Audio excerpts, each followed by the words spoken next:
information on that tough story I'm just back from in Baltimore, the deadly bridge collapse, where twisted metal and concrete continue to block one of America's busiest ports, and federal investigators were able to board that disabled cargo ship yesterday to interview crew members who, this was news to me, they are still on board there. Investigators were able to pick up the ship's black box, which should contain a lot of info.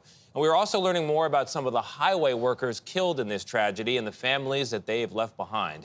We're covering this from multiple angles, as we have for days now, beginning with Chris Van Cleve in Dundalk, Maryland for us once again. Chris, good morning.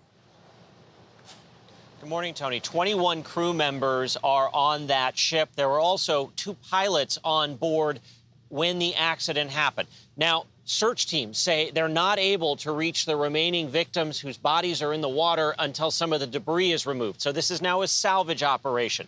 We are also getting our first look on board that ship as we learn new details about the moments leading up to disaster.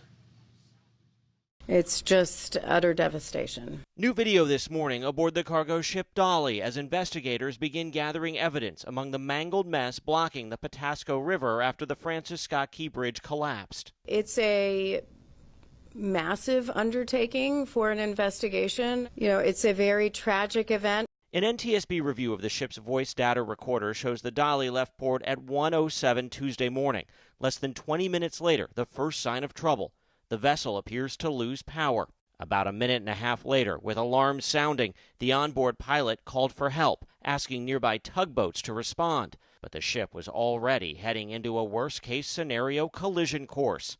Less than a minute later, the Dolly made that critical life-saving mayday call, giving police time to close the bridge. Hold all traffic on the Key Bridge. There's a ship approaching that just lost their steering. The first responders, who were really moved heroically after the first mayday was called, were able to both move towards keeping additional cars from coming on the bridge. They had less than 2 minutes to act before the collision. The NTSB says the Dolly held 56 cargo containers of hazardous material. That's more than 760 tons. Some of those containers were sheared open, leaving a sheen on the water.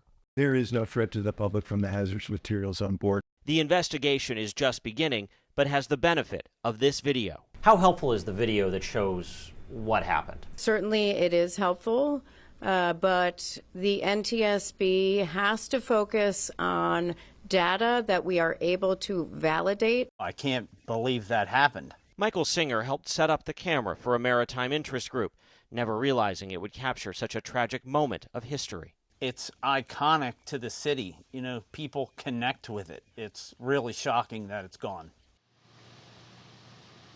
Now, the Navy is sending barges with heavy lift cranes. The Army Corps of Engineers has resources on the way. So does the Coast Guard. It is a clear mission to get that waterway clear, the debris out so those bodies can be removed, but also so the nation's 9th busiest port can reopen. There are some 8,000 port worker jobs also hanging in limbo. Vlad? Chris, thank you very much. Appreciate it.